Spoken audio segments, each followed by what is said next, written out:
Penguin Random House Audio presents A Lady's Guide to Scandal, a novel by Sophie Irwin, read for you by Imogen Church.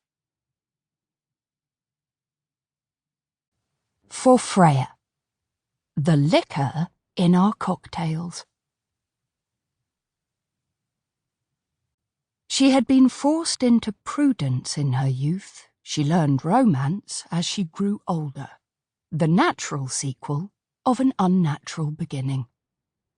Persuasion, Jane Austen. Chapter 1. Harefield Hall, 1819. Come now, Eliza. Surely you can manage one tear? Mrs. Balfour whispered to her daughter. It is expected from the widow.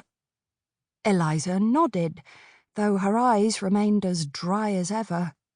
However many years she had spent playing the part of obedient daughter and dutiful wife, weeping upon command was still beyond her. Recollect that we may have a fight on our hands today, Mrs. Balfour hissed, sending a meaningful glance across the library to where the late Earl of Somerset's relations sat. 9 months after the funeral procession, they had all gathered again at Harefield Hall for the reading of the will. And from the frosty glances being sent their way, it seemed Mrs. Balfour was not the only one preparing for battle. Eliza's jointure was agreed in the marriage settlement. £500 a year, Mr. Balfour reassured his wife in a whisper.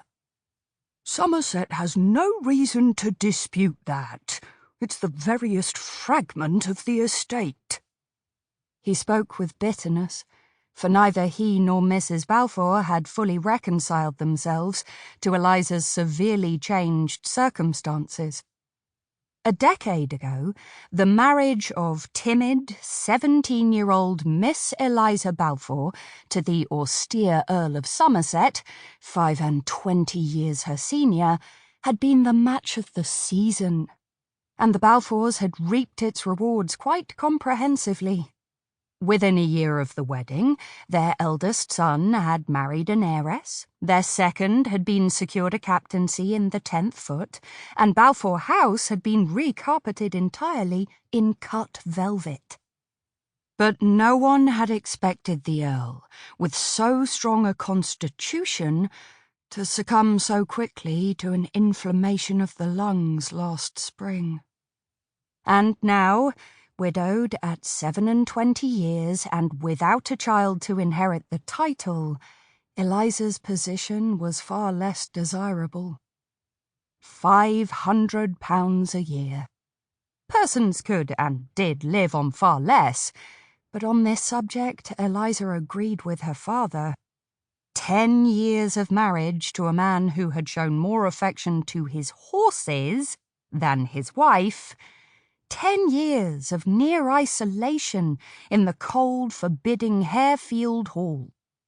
10 years of yearning for the life she might have had if only circumstances had been a little different. Given exactly what, given exactly who, Eliza had been forced to give up, £500 a year felt a pittance. Had she only given him a son, Mr. Balfour bemoaned for perhaps the 5th time. She tried, Mrs. Balfour snapped. Eliza bit her tongue, hard. Miss Margaret Balfour, Eliza's cousin, pressed her hand under the table, and the clock struck 12:30. They had now been waiting half an hour for the new Earl, whose presence would allow the reading to begin. Eliza's stomach clenched in anticipation. Surely he would arrive soon. Disgraceful, Mrs. Balfour muttered, her face still fixed in placid, smiling repose. 9 months late already? And late today, too. Is it not disgraceful, Eliza? Yes, Mamma, Eliza said, Sample complete.